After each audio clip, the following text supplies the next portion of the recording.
منفعت ایک ہے اس قوم کا، نقصان بھی ایک ہی سب کا، نبی دین بھی ایمان بھی ایک، حرم پاک بھی اللہ بھی قرآن بھی ایک، کچھ بڑی بات تھی ہوتے جو مسلمان بھی ایک۔ اعوذ باللہ من الشیطان الرجیم، بسم اللہ الرحمن الرحیم۔ السلام علیکم ورحمۃ اللہ وبرکاتہ۔ نبی کریم صلی اللہ علیہ وسلم نے ساری امت کو ایک لڑی میں پرو دیا تھا، مگر ہم نے کیوں نبی کی بات نہ مانی؟ اختلاف، بحث، فساد۔ اللہ تعالیٰ نے منع کیا ہے زمین پر فساد برپا نہ کرنا۔ اللہ پاک فرماتے ہیں، اور سب مل کر اللہ کی رسی کو مضبوطی سے تھام لو اور فرقہ بندی مت کرو۔ فرقہ فرقہ فرقہ۔ ہم اس قدر گمراہ ہو گئے ہیں کہ علم رکھنے والے جو نبی کی بات کرتے ہیں، خدا کے دین کی تبلیغ کرتے ہیں، وہی خدا کی بات کو ماننے سے انکار کرتے ہیں۔ اللہ تعالیٰ فرماتے ہیں، اور ان لوگوں کی طرح نہ ہو جاؤ جو تفرقہ بازی یعنی فرقہ بندی میں پڑ گئے اور دینی حقائق کو صاف صاف دیکھ لینے کے بعد آپس میں ایک دوسرے سے مختلف ہو گئے۔ ایسے لوگ ہیں جنہیں بڑے عذاب کا مقابلہ کرنا ہوگا۔ ہمارے علماء دین کا سب سے زیادہ علم رکھنے والے، جنہوں نے قرآن اور حدیث کو بڑی گہرائی میں پڑھا ہے، ہمارے مفتی جس کو فتویٰ دینے کی اجازت پورا حق ملا ہے، وہ ہی تفرقہ ڈالنے بیٹھے ہیں۔ پوری قوم کے درمیان ایک عجیب سی جنگ شروع کی ہوئی ہے۔ خدا نے اپنے قرآن میں صاف صاف کہہ نہیں دیا؟ اللہ پاک فرماتے ہیں، بے شک جن لوگوں نے اپنے دین کو ٹکڑے ٹکڑے کر دیا اور فرقہ بنا لیا، تمہارا ان سے کوئی تعلق نہیں، ان کا معاملہ صرف اللہ تعالیٰ کے حوالے ہے، پھر وہی انہیں بتا دے گا جو کچھ وہ کرتے رہتے تھے۔ ایک بات، رسول اللہ صلی اللہ علیہ وسلم جنہوں نے ہماری خاطر بے پناہ تکلیف اٹھائی، ہماری بے حسی کو جاننے کے باوجود انہوں نے اپنے رب سے اپنی امت کے لیے دعائیں مانگی اور مغفرت طلب کرتے رہے، ہماری طرف سے اپنے رب سے مانگتے رہے۔ ہم نے اپنے نبی کو کیا منہ دکھانا ہے اور اس خدا کو کیا منہ دکھائیں گے کہ ہم اس کے محبوب کی امت کو تباہ کرتے رہے ہیں، جتنا موقع مل رہا ہے اتنی فساد کرتے رہے ہیں۔ جو شخص علم رکھتا ہے وہ لا علم سے زیادہ گناہ گار ہے اگر وہ عمل نہ کرے۔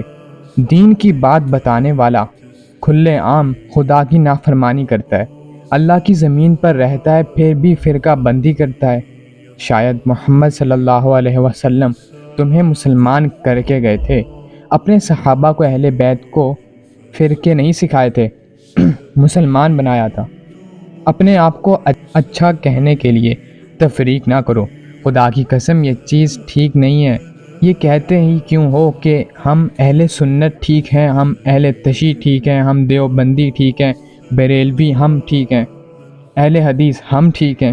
سب کا موقف ہے تم جہنمی ہو، وہ جہنمی ہے، سب جہنمی ہیں، پھر جنت کس کے لیے بنائی؟ اللہ پاک فرماتے ہیں، ان لوگوں میں سے نہ ہو جاؤ جنہوں نے اپنے دین کو ٹکڑے ٹکڑے کر دیا اور فرقہ بندی میں پڑ گئے۔ ہر فرقہ اپنی چیز پر مست ہے۔ پتہ ہے یہ فرقے کس نے بنائے؟ تم لوگ کتنے بے وقوف ہو کہ غیر مسلم کی سازش میں پھنسے ہوئے ہو۔ مسلم امت کو تباہ کرنے کے لیے غیر مسلم نے ایک چال چلی اور اس کا نتیجہ مولویوں کی لڑائی میں نکلا۔ وہاں سے لڑائی شروع ہوئی، تب سے تفرقے بنے اور آج تک مسلمان اسی چکر میں ذلیل ہو رہے ہیں۔ انشاءاللہ اس کی ڈیٹیل کسی دن آپ کے سامنے رکھوں گا۔ رسول اللہ صلی اللہ علیہ وسلم فرماتے ہیں، بے شک اللہ تم سے 3 چیزوں کو پسند نہیں کرتا: بے وجہ بات کرنا، مال ضائع کرنا اور بہت زیادہ سوال کرنا اور فرقہ بندی میں پڑ جانا۔ سمپل سی بات ہے، جب اللہ کے رسول نے صلی اللہ علیہ وسلم نے ہمیں منع کر دیا کہ فرقے نہ بناؤ، فرقے نہ بنانا، لیکن ہم نے کیوں خدا کی نافرمانی اختیار کی ہے؟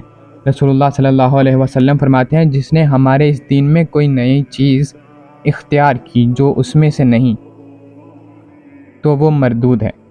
اب بتاؤ، بدعت تو بڑی زیر بحث آتی ہے، یہ کون سے صحابی نے سکھایا کہ فرقے بناؤ؟ کیا اللہ کے نبی نے کہا تھا فرقے بناؤ؟ کبھی بلڈ کی ضرورت ہو وہاں سنی شیعہ نہیں، دکان پہ کسٹمر آئے یا دکان والا بھی شیعہ سنی نہیں، بس اللہ کی مسجد میں نہیں جا سکتے، یہ سنی کی ہے، یہ اہل حدیث کی ہے، کیونکہ اللہ کی مسجد ہے۔ مسلمان یہاں کی اللہ تعالیٰ کی عبادت کرتا ہے۔ اللہ سے دور کرنے کے لیے یہاں پر تفرقہ ڈال دیا گیا کہ آپ لوگ عقل نہیں رکھتے۔ کیا آپ لوگ عقل نہیں رکھتے؟ خود بھی پتہ ہے کہ غلط ہے، گناہ ہے، پھر کون سی تکلیف ہے، کیا مسئلہ ہے؟ اپنی آخرت خراب نہ کرو، اپنے رب کو ناراض نہ کرو۔ اللہ کے نبی فرماتے ہیں قیامت کے قریب فتنے اٹھیں گے اور اس وقت تک تم حق پر ہو جب تک تم ایک ساتھ رہتے ہو۔ جب تم تفرقے کرتے ہو تو شیطان تمہارے بیچ آ جاتا ہے۔